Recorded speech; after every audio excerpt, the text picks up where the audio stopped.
Hello दोस्तों, आज की वीडियो में मैं बताऊंगी आपको मेरा जो फॉलोअप हुआ था उसमें मुझे 2 महिलाएं मिली, दोनों अपोजिट। उन्हीं के बारे में उनसे मेरी कुछ बात हुई, किस तरह की थी, क्या बात हुई, वो आज मैं आपसे बात करूंगी। तो मेरा इंट्रोडक्शन मैं दे चुकी हूँ, नीचे लिखा है। और अगर आपको मेरे डिटेल वीडियो देखने हैं, मेरी सर्जरी कैसी हुई, मेरा फर्स्ट सर्जरी हुई है, फिर कीमोथेरेपी, फिर रेडिएशन, अगर डिटेल वीडियो देखनी है सब कैसी हुई, कब हुई, क्या क्या हुआ, तो आप मेरे चैनल पे जाके डिटेल वीडियो देख सकते हैं। अभी कुछ ज़्यादा नंबर नहीं है मेरे, क्योंकि यूट्यूब चैनल को खोले हुए इस 7 महीने हुए हैं और आप लोगों का रिस्पांस बहुत अच्छा आया है। मुझे भी बहुत पॉजिटिविटी आती है और एनर्जी मिलती है आप लोगों से बात करके, और नई नई बातें आती हैं लोगों की, तो मुझे भी अच्छा लगता है कि अब लोग आ रहे हैं सामने, आगे आ रहे हैं अपनी अपनी प्रॉब्लम अपनी बताने के लिए। छोटी छोटी बातें जो हमें लगता है ये तो मतलब हमें लगता है ये सिर्फ हमारे साथ ही हो रहा है और किसी के साथ नहीं हो रहा, और अगर हम इसको बताएंगे तो हम स्टूपिड लगेंगे। तो अब धीरे धीरे लोग बताते जा रहे हैं, जैसे मैंने अपनी बातें बताई तो लोग भी अपनी अपनी बातें बताते हैं कि अभी मुझे 3 साल बाद भी कुछ ऐसा होता है, 4 साल बाद भी ऐसा होता है, क्या आपको होता है, क्या आपको होता है। तो ऐसी मैं बताती हूँ तो सामने से भी बहुत सारे लोगों के जवाब आते हैं। तो मैं बता रही थी कि मैं हॉस्पिटल में अकेली गई थी, मैंने आपको पिछले लास्ट वीडियो में भी बताया था। तो मुझे वो जो 3 टेस्ट डॉक्टर ने मुझे लिखे थे, जिसमें था मेरा मैमोग्राम, और सेकंड था एक्सरे, चेस्ट का एक्सरे, और थर्ड था मेरा एब्डोमिनल पार्ट का, स्टमक पार्ट का मेरा अल्ट्रासाउंड।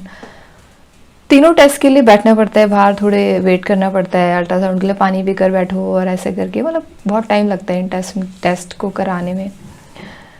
तो मेरे साथ 2 आंटीज़ बैठी थी, मतलब एक टेस्ट में एक आंटी और कुछ टाइम बाद एक दूसरी आंटी, इस तरह से बैठी थी। तो वो आंटी, एक आंटी इतनी पॉजिटिव थी, जब मैंने उनसे बात किया, मैंने आंटी से कहा, मैंने कहा आंटी क्या हुआ था, क्या हुआ है आपको। तो उन्होंने बताया मुझे कि उनको पहले ब्रेस्ट कैंसर हुआ था। वो डबल टाइम सर्वाइवर थी, कैंसर सर्वाइवर।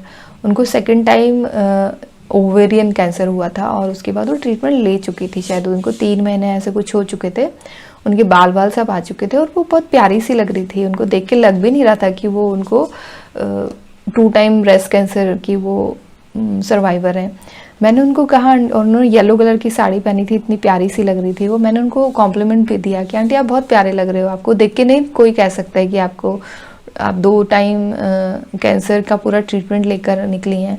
मतलब हेल्थ से भी वो ऐसे नहीं कि बहुत कंकाल सी हो, एकदम अच्छी हेल्दी थी। और फेस से भी उनके इतना नहीं था, थोड़े से ब्लैकिश हो रहा था उनको। तो वो खुद ही आगे होकर, नहीं नहीं बेटा इतना भी नहीं है, देखो मेरे यहाँ पे काला काला हो रहा है ना, ये देखो कितना मेरा ब्लैक हो रहा है। मैंने कहा आंटी लेकिन इस एज में तो इसको इग्नोर किया जा सकता है, लेकिन आप बहुत प्यारे लग रहे हो। तो आंटी थोड़ी खुश हो गई। फिर उनके साथ जो उनके हस्बैंड बैठे थे अंकल, उन्होंने भी बात की, कहती ये हमारे घर का पावर हाउस है, ये ना हमें हमेशा इतनी एनर्जी देती है और इनको देखकर ही हमें बहुत एनर्जी मिलती है। और ये कहती है कुछ नहीं है, हो जाएगा, ठीक हो जाएगा, बस एक और पड़ाव है, बस एक और पड़ाव है। कहते यहाँ तक पहुँच गई ऐसे बोलते बोलते, और हम इतना घबराए हुए थे, हम इतना रोए हैं इनके आगे, लेकिन इन्होंने हमें इतनी हमें समझाया है कि घबराने की ज़रूरत नहीं है, हो जाएगा, सब सही होगा। ऐसे करके वो अंकल ने मुझे इस तरह से बोला। तो मुझे अच्छा लगा उनसे बात करके, उन अंकल के अंदर इतनी पॉजिटिविटी आई अपनी वाइफ को लेकर, और दोनों कपल को देखकर बहुत अच्छा लगा मुझे। और जब मैं अल्ट्रासाउंड के लिए बाहर वेट कर रही थी तो मेरे पास में एक और आंटी थी, उनके हस्बैंड, और वो आंटी, उनको वो थोड़ी सी वीक सी थी, कमज़ोर थी वो, उनको ब्रेस्ट कैंसर हुआ था और उसका ट्रीटमेंट हुए उन्हें शायद 1 साल कंप्लीट हो चुका था, 1 या 2 साल कंप्लीट हो चुके थे, और वो भी फॉलोअप के लिए आई हुई थी। तो मैंने उनसे पूछा कि आंटी, वो थोड़ी ऐसी मतलब बहुत नेगेटिव सी और डरी सी। मैंने कहा आंटी आप घबरा रहे हो क्या टेस्ट वगैरह से। तो आंटी ने कहा कि हाँ थोड़ी, मेरे को हमेशा है ना, जब भी मैं फॉलोअप के लिए आती हूँ तो मुझे बहुत डर लगता है कि इसका क्या रिज़ल्ट रहेगा।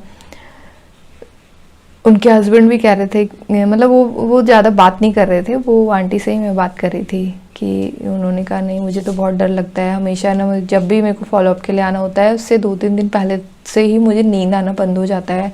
रात को अजीब अजीब से सपने आते हैं, अजीब अजीब से ख्याल आते हैं, मतलब उनसे बात करके मुझे लगा यार, मतलब मैं तो ऐसे फ्री अकेले आ गई थी, मैंने लगा यार मैं कुछ अजूबा सी हूँ क्या, मुझे भी डरना चाहिए थोड़ा मोड़ा। लेकिन फिर दूसरी जो मैं बताया ना, उन अगर मैं दोनों को कंपेयर करूँ तो अलग अलग पर्सनैलिटी के अलग अलग लोग हैं। अब जो बचपन से कैसे पला बड़ा है, उसको कैसा माहौल मिला, उस पर भी डिपेंड होता है। आप कितना भी किसी को पॉजिटिव करने की कोशिश करो, वो नहीं होता है तो नहीं होता है, क्योंकि उसकी पर्सनैलिटी ऐसी है।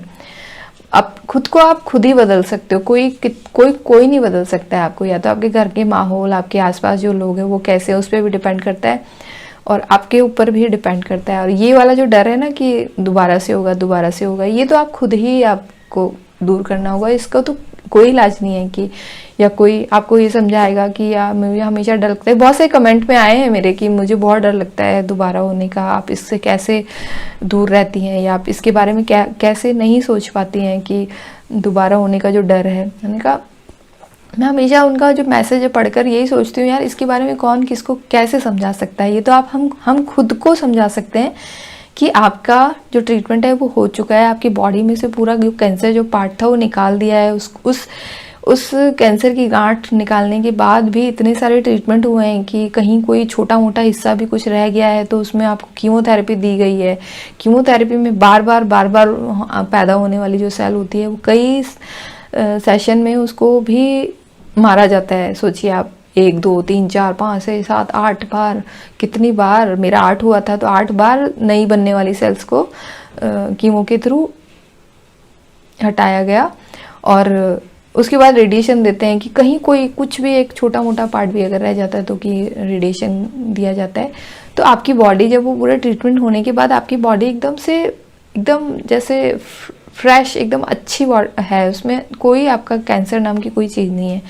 अब उसके बाद तो आपके ऊपर है आप क्या सोच रहे हैं अपने, आप कैसे बिहेव कर रहे हैं, आप कैसे हेल्दी लाइफस्टाइल रख रहे हैं नहीं रख रहे हैं, आपने क्या बदलाव किए पुरानी लाइफ से और अभी की लाइफ में, आपने क्या ऐसे बदलाव किए कि आप फिर से वही ढर्रे पे आ गए हैं, वही जैसे पहले थे।